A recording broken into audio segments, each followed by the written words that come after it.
Bem-vindo ao Astro Animator VFX. Quer saber como estão os preparativos para o retorno da humanidade à Lua?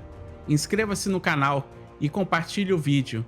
Aqui você vai acompanhar informações completas e detalhadas sobre a missão Artemis II, o Space Launch System, SLS, o mais poderoso foguete já feito, e todos os avanços dos parceiros da NASA, a Boeing, Lockheed Martin, Jacobs Engineering, United Launch Alliance e European Space Agency.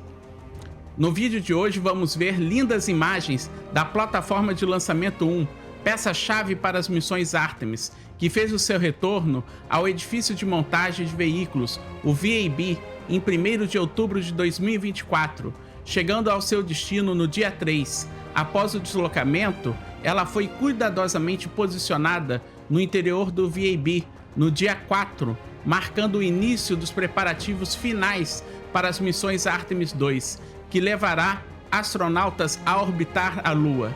Desde as missões anteriores, a ML1 passou por reformas específicas para atender às demandas do foguete SLS Block 1.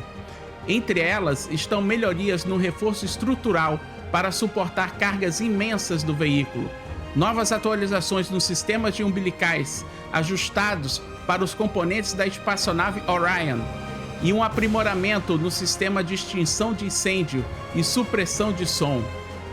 Esses aprimoramentos são essenciais para gerenciar o ambiente extremo de um lançamento tripulado.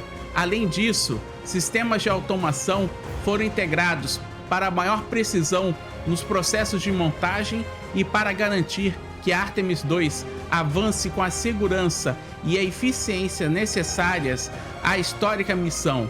Assim, a ML1 se reafirma como uma peça indispensável no caminho da humanidade rumo à exploração lunar e além. Vamos agora para essas belas imagens.